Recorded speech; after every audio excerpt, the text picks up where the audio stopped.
Hi everyone, I'm Megan and I'm an owner of 2Sugar Gliders, and the point of this video is to persuade you from purchasing sugar gliders. The reason behind this is because there are too many gliders that are looking for new homes, and too many gliders are being cared for incorrectly, and so I'm going to explain to you why you should not get a sugar glider. First off, the expenses. There's the gliders themselves, the food, the cage, the vet appointments, the emergency accidents, toys, and the required materials that they need.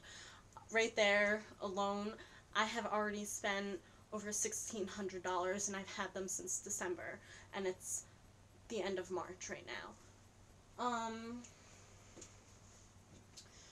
Well, talking about cages, the first thing I listed, you need a large enough cage for them. This cage I have is big enough for 1 to 3 gliders. 3 gliders is really pushing it, and I feel. You also need an emergency hospital cage in case a glider gets injured or gets into an accident with the other gliders. You need to take them away from there and put it in a much smaller cage. Not much smaller, but a smaller cage. That's one level. You need a cage for your car. You need a traveling cage. And then you also need a tent. Or a tent if you don't have a bathroom or a bedroom that's glider safe. You need to purchase a tent. And pop-up tents are normally good because they just pop up and fold up and they're easy to store. It's all zippered so they can't escape. So those are just the housing parts of the glider, and all of that can add up very, very quickly. Especially because you obviously need it as soon as you get the gliders. Another expense are vet appointments. You need to take your gliders to the vet as soon as you get there. Most vets charge per animal that you take there. I'm in the state of New Jersey, so the vets here are extremely expensive, I found. So that's expensive. I got quoted up to $560 just to neuter my male. That was more than I paid for the 2 gliders alone. What else? Nail clippings, you need to do that. People suggest that you take your gliders to the vet once a year just to get checked, to make sure they're healthy. They have cataract problems, so you need to keep an eye on that. And there's just smaller things that they can get that you need to watch for, and they get depressed and self-mutilation and stuff like that you need to watch for. Other expenses. Neutering is expensive in itself. Sometimes I had to drive 3 hours to get my male neutered for much cheaper price. I'm sure none of you want to do that. So those are just some crazy expenses right there that you need to do. And then the toys. You need to fill up your cage with toys. Fun toys. These toys can add up because once you get gliders, you get glideritis. I want to spoil your babies like crazy. So you need lots of toys. Then the wheels. There's special wheels out there that are approved for sugar gliders. The stealth wheel and the rodent wheel are 2 of them. And those can get expensive too. So you need to save up for that as well. And if you have more than 2 gliders, you need more than 1 wheel. I have 2 gliders and I have 2 wheels in here. Then you need the food. The food adds up too. If someone tells you that sugar gliders cost $10 a month to feed them, they're lying or they're just misinformed themselves. They cannot live off of pellet food and apple every other day. It's just impossible. It's not healthy for them. The food, if you look at the ingredients, most of the time the first ingredient is corn, which is a starch, which is a filler. It has no nutrition at all. So that's really unhealthy for gliders. So you want to feed them an approved diet for them. There's a list of websites like Glidercentral that has a list of approved diets from veterinarians and zoos that they use for the gliders. The ingredients for them is expensive sometimes. I know sometimes you have to purchase the ingredients online if you can't get them in your town. Fortunately for me, I can get almost every ingredient for the diets by me. Next, what else? You need bonding pouches and sleeping pouches, which you are probably going to need to order online if you're not good at sewing, such as me. Fortunately, I have stores and people around me who know how to make these, so I don't have to have them delivered and pay for shipping, which is nice. And then, so those are just some expenses that you have to think about when purchasing a glider. Another thing is that they live up to 15 years in a very extremely upkeep home. So that's a long time. If you want to purchase it for your child who, let's say, is 14 and a freshman in high school, in 4 years they're going to be going away to college. College dorms most likely don't allow pets. You don't want this in a small dorm. With a college student, the last thing they're going to be interested in is cleaning the cage. The noises that they make are too loud. Other roommates will complain, and people next door will complain about it. So you'll be stuck with little kids again once you think you have an empty nest. You don't. So that's one thing that you want to think about. And as I mentioned before, they do bite. Or I don't know if I mentioned that, but gliders do bite. I'm extremely bonded with mine, and they actually just bit me yesterday. Luckily, they haven't drawn blood from me yet, but they do bite. If anyone tells you they don't, they do. They're animals. Their natural instinct, if something gets close to them, is to bite, just like dogs. You may trust yours, and they may accidentally bite someone. So these things do happen. Another thing is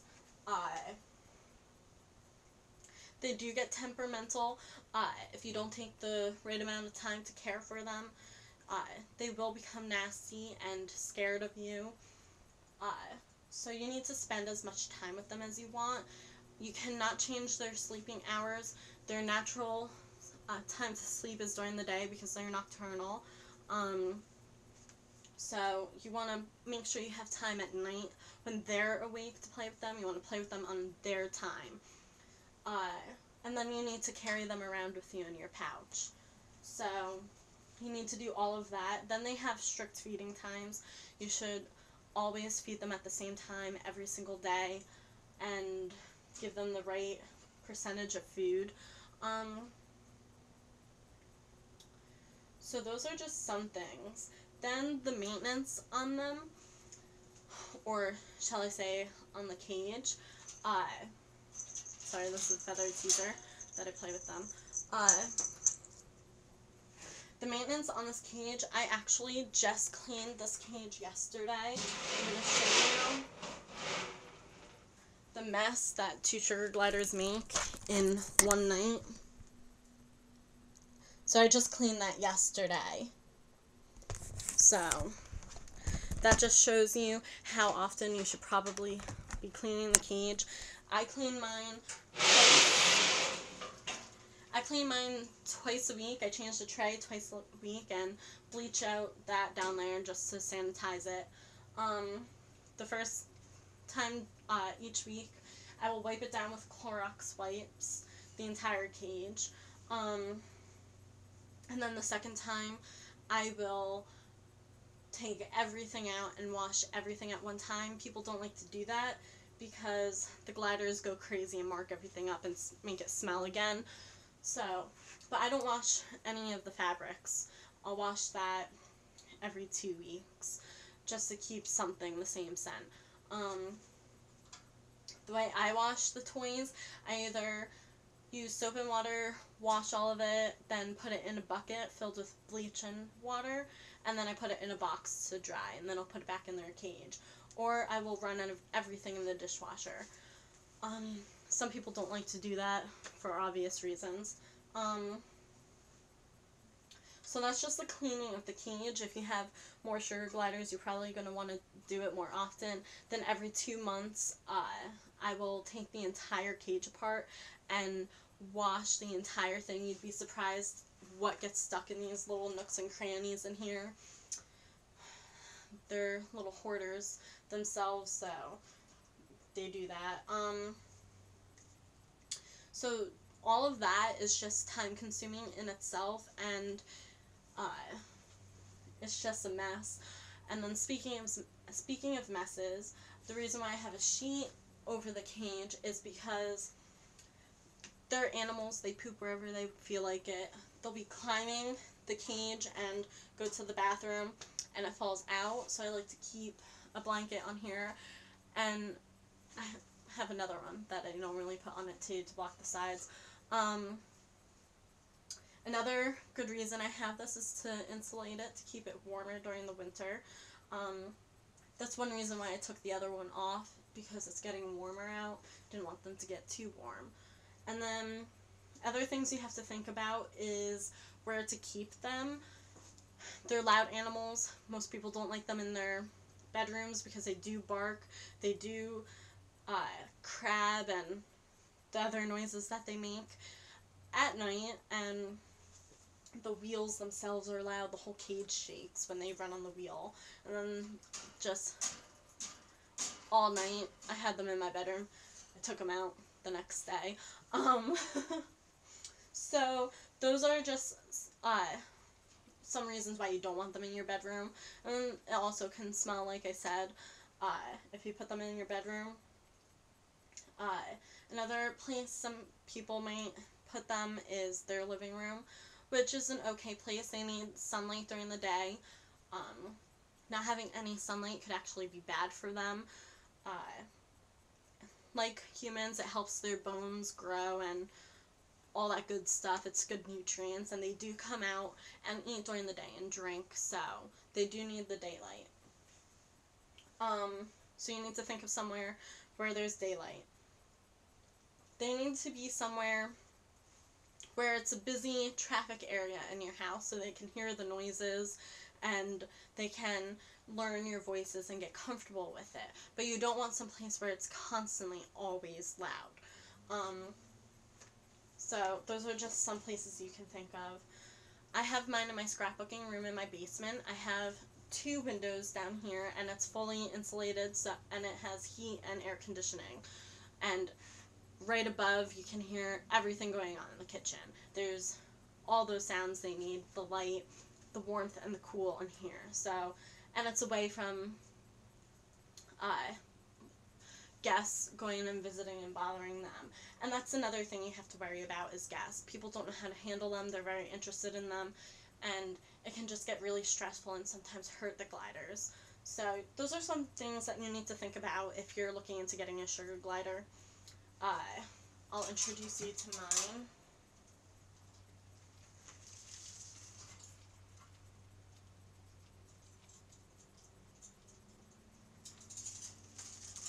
They just went and got their nails clipped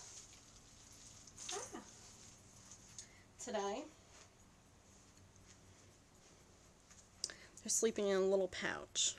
Well, there's one head. They're not that interested in the camera right now.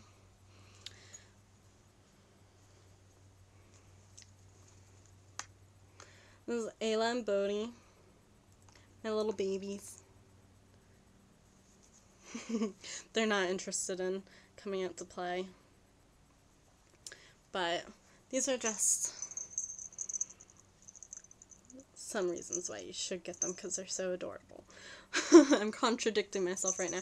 Okay, so I hope you guys learned something today, and you will think twice about getting sugar gliders, but if you do extensive research and learn more about them, you can decide yourself if you think that they're the right pet for you or not.